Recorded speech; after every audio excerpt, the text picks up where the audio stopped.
ప్రభునందు ప్రియమైనటువంటి దేవుని పిల్లలకు ప్రభువైన యేసుక్రీస్తు వారి నామములో వందనములు శుభములు తెలియపరిచిన పిల్లరా, మరి గడిచిన దినమంతా కూడా ప్రభు తన కృపావాత్సల్యములో మరి భద్రపరుచుకుని క్షేమమును ఆరోగ్యమును ఆయుస్సును మనకు అనుగ్రహించి మరి నూతన దినాన్ని ప్రభు మనకు అనుగ్రహించారండి.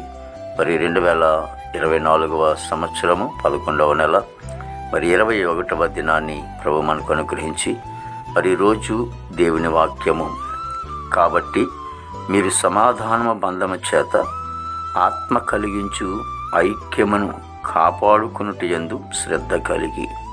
ఎఫెసీయులకు రాసిన పత్రిక 4:1 పిల్లరా, మరి వాక్యము నమ్మదగినది, పూర్ణాంగీకరణకు యోగ్యమైనది. అపోస్తలుడైన పౌలు గారు ఎఫెసు సంఘంతో మాట్లాడుతూ ఉన్నారు. మీరు సమాధానమనే బంధము చేత ఆత్మ కలిగించు ఐక్యమును కాపాడుకోవాలని, మరి దాని యందు శ్రద్ధ కలిగి ఉండాలని మరి అపోస్తలుడైన పౌలు గారు మాట్లాడుతూ ఉన్నారు. కాబట్టి ఐక్యతగా ఉండటం, కుటుంబ వ్యవస్థలో భార్యాభర్తల మధ్యన ఐక్యతగా ఉండాలి, సమాధానంగా ఉండాలి.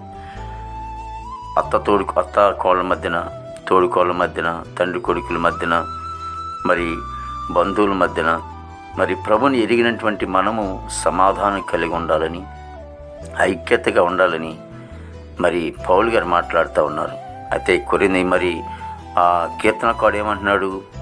ఐక్యతలో ఉన్నటువంటి గొప్పతనం ఏమంటే, ఐక్యత ఎప్పుడైతే మనం కలిగి ఉంటామో, కుటుంబంలో సరే, మరి సంఘములైనా సరే, మరి గ్రామస్తులతోటైనా సరే, మనం ఎప్పుడైతే సంఘములో మనము మరి ఐక్యత కలిగి ఉంటున్నప్పుడు మరి అక్కడ ఏముంటుందంటే, అక్కడ ఆశీర్వాదమును శాశ్వత జీవమును అచ్చట ఉండేను అని రాయబడింది.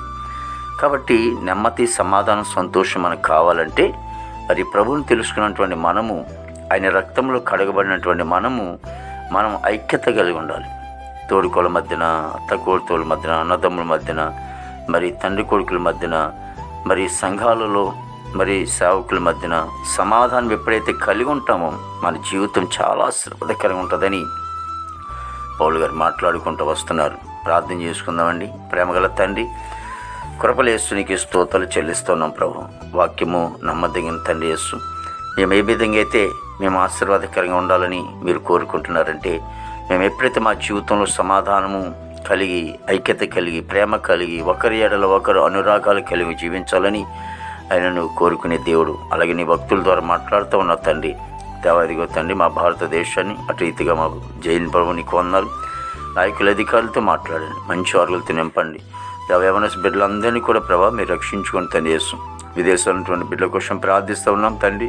బిడ్డలందరూ కూడా మంచి ఆరుగులతో నింపండి తండ్రి. నీకు స్తోత్రాలు చెల్లిస్తున్నానే దేవా, నీకు వందనాలు తండ్రి ప్రభా. మరి ఇదిగో తండ్రి, పనికి వెళ్ళే బిడ్డలకు మంచి వంతు నింపండి, చదువుకునే బిడ్డలకు మంచి ఆరుగులు తినంపండి, జ్ఞానం ఇచ్చి నడిపించండి తండ్రి. దేవాదిగో తండ్రి, మా దేశ పాడి పంటను కూడా మీరు ఆశ్రయించండి తండ్రి. చేస్తే మరి నాయన తండ్రి, హాస్పిటల్లో రూమ్ స్వస్థపరచండి, జైల్లో ఉన్న బిడ్డలు విడుదల చేయండి, కోర్టు గొడవలు, కేసు గొడవలన్నీ కూడా కొట్టివెళ్ళి తండ్రి. దేవాది తండ్రి, గృహాలు లేని వారికి గృహం తెచ్చండి, రక్షణ లేని వారు రక్షణ తెచ్చండి, వివాహం లేని బిడ్డలకి వివాహం తెచ్చండి, గర్భఫలం లేని వారికి గర్భఫలం తెచ్చండి, గర్భిణీ సుఖమైన డెలివరీ తెచ్చండి తల్లి. బిడ్డ క్షేమ తెచ్చండి. ప్రతి సేవకులు, సేవకురాలు, వారి బిడ్డలు, సంఘాలు మీరు దీవించి ఆశ్రయించి నీ నామానికి మహిమ తెచ్చుకోండి. ఈ దినమంతని విశేషమైన కృపతో నింపి నీ నామానికి మాత్రమే మహిమ తెచ్చుకొని యేసుక్రీస్తు వారి నామములో అడుగుచున్నాం తండ్రి. ఆమేన్, ఆమేన్, ఆమేన్.